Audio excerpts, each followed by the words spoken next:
pada video kali ini kita akan membahas materi mengenai multi drug terapi penyakit tuberkulosis atau yang biasa kita kenal dengan TBC.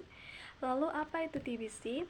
TBC atau tuberkulosis adalah penyakit akibat infeksi bakteri Mycobacterium tuberculosis dan umumnya menyerang paru-paru, tetapi dapat juga menyerang organ tubuh lain seperti ginjal, tulang belakang, dan otak. Menurut WHO, sebanyak 1,5 juta orang meninggal akibat penyakit TBC di tahun 2020. Penyakit ini merupakan penyakit dengan urutan ke-13 yang paling banyak menyebabkan kematian dan menjadi penyakit menular nomor 2 yang paling mematikan setelah COVID-19. Indonesia berada di urutan ketiga negara dengan kasus TBC tertinggi di dunia setelah India dan Cina. Oleh karena itu, penyakit ini dapat berakibat fatal bagi penderitanya jika tidak segera ditangani.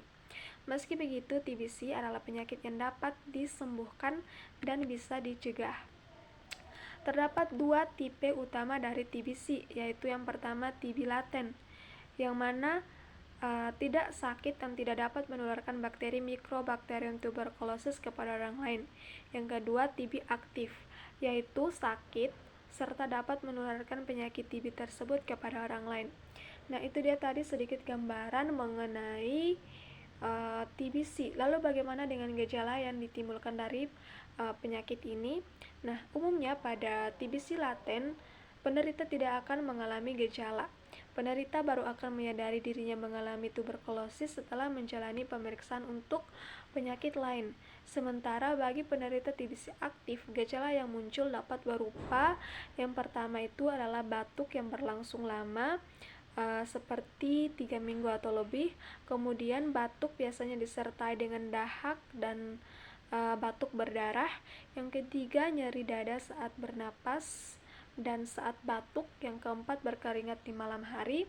Yang kelima, hilang nafsu makan. Yang keenam, penurunan berat badan. Yang ketujuh, demam dan menggigil. Yang kedelapan, kelelahan. Lalu ada juga gejala yang muncul akibat penyakit TBC di luar paru-paru menurut organ yang terkena. Ada 5 di sini. Yang pertama adalah pembengkakan kelenjar getah guning bila terkena TBC kelenjar. Yang kedua, kencing berdarah pada TBC ginjal. Yang ketiga, nyeri punggung pada TBC tulang belakang. Yang keempat, sakit kepala dan kejang bila terkena TBC di otak. Yang kelima, sakit perut yang hebat jika mengalami TBC di usus. Sementara itu, gejala TBC pada anak cenderung lebih sulit dikenali. Hal ini karena gejalanya tidak khusus atau tidak khas, sehingga sering dianggap sebagai gejala yang penyakit lain. Berikut adalah gejala yang mungkin ditemukan pada penderita TBC anak, yakni yang pertama, batuk persisten selama lebih dari 2 minggu. Yang kedua, berat badan menurun dalam waktu 2 bulan atau bisa juga menjadi gagal tumbuh. Yang ketiga, pembengkakan kelenjar getah bening atau limfadenopati. Yang keempat, demam terus-menerus selama lebih dari 2 minggu. Yang kelima, anak tampak lemas atau malaise dan kurang aktif. Yang keenam, gejala tidak membaik meski telah diberikan antibiotik dan nutrisi. Selanjutnya kita masuk pada pemeriksaan fisik dan pemeriksaan laboratorium untuk menegakkan diagnosa dari TBC. Yang pertama adalah pemeriksaan sejarah medis dan pemeriksaan jasmani. Yang kedua ada diagnosa mikrobiologi dan pemeriksaan sputum. Yang ketiga, pemeriksaan fisik seperti pemeriksaan darah dan tuberculin skin test atau tes Mantoux. Yang keempat, pemeriksaan radiologi apakah ada bercak. Dan yang kelima itu adalah pemeriksaan penunjang. Nah, yang pertama untuk pemeriksaan sejarah medis dan pemeriksaan jasmani, itu ada diafragmanya, tanda-tanda penarikan paru, suara napas bronkial, dan mediastinum. Lalu yang kedua untuk pemeriksaan spesimen sputum. Spesimen sputum merupakan pemeriksaan diagnostik yang sangat sensitif untuk penyakit ini atau untuk tuberkulosis dan mendeteksi minimal 10 hingga 100 basil. Jadi diperlukan spesimen dahak yang baik, yaitu mikroporulen yang merupakan nanah yang berwarna hijau ke kuning-kuningan, bukan ingus dan juga bukan muda ya. Jumlahnya 3-5 mili tapi tiap pengambilan. Lalu ada juga SPS atau sewaktu pagi sewaktu. Yang ketiga adalah pemeriksaan darah dan TB skin test atau Mantox. Jadi dilakukan pemeriksaan darah rutin dan tes Mantox atau uji tuberkulin. Pemeriksaan ini merupakan screening tradisional untuk mengetahui adanya paparan tuberkulosis. Pemeriksaan ini dilakukan dengan cara yang pertama menyuntikkan tuberkulin, kemudian kita melihat reaksi pada kulit apakah adanya kemerahan atau indurasi. Kemudian jika sudah adanya kemerahan, maka kita ukur 48 jam sampai 72 jam dari penyuntikan, diukur diameter dan indurasinya. Lalu untuk hasil uji tuberkulin, apabila indurasi jika didapatkan 0 sampai 4 mm maka uji Montex negatif. Dan jika 5 sampai 9 mm uji Montex juga negatif. Jika lebih atau sama dengan 10 maka uji Montex dinyatakan positif. Lalu yang berikut ada pemeriksaan radiologi. Itu ada fototoraks. Yang pertama ada foto lateral, kemudian toplordotik, yang ketiga ada oblik. Pada pasien TB paru, rongsen toraks dapat menunjukkan bercak atau nodul infiltrat, terutama di lobus atas paru-paru. Selain itu, rongsen toraks juga dapat menunjukkan pembentukan kavitas, nodul kalsifikasi seperti tuberkuloma, dan lesi nodular kecil banyak yang menunjukkan infeksi TB miliar. Sekitar 1/4 pasien dengan TB primer dapat menunjukkan efusi pleura pada rongsennya. Lalu ada CT scan juga dapat dilakukan untuk melihat adanya limfadenopati dan superior dalam mengevaluasi infeksi TB paru daripada rongsen toraks. Nah, di sini pada gambar pertama itu adalah gambar paru-paru normal, lalu pada gambar kedua adalah gambar paru-paru yang terkena flek TB. Nah, oke, kita lanjut.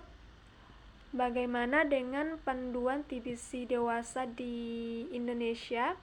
Dibagi menjadi 3 kategori pengobatan.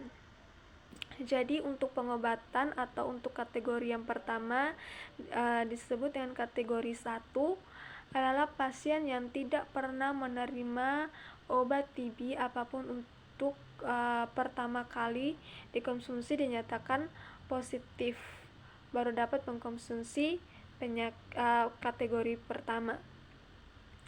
Nah, untuk kategori pertama itu adalah 2HRZE garing 4H3R3.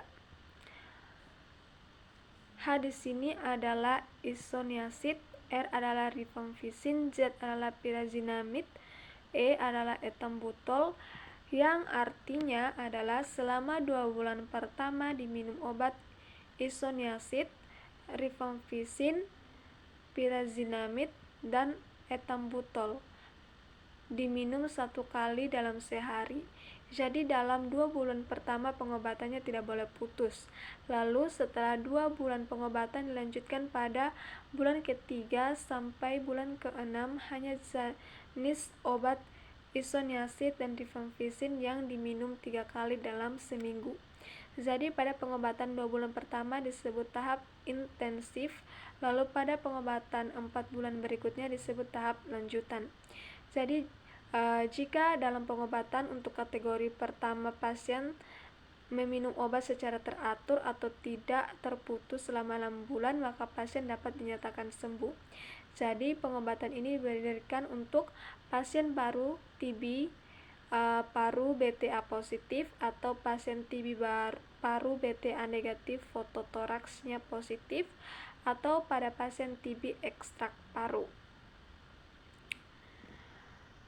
Lalu selanjutnya pada panduan pengobatan TBC dewasa dengan kategori 2, yaitu ada 2HRZES atau HRZE garing 5H3R3E3, diberikan pada pasien kambuh, Artinya pasien yang pada pengobatan kategori pertama sudah dinyatakan sembuh tetapi kambuh lagi, maka boleh dikasih pengobatan kategori 2.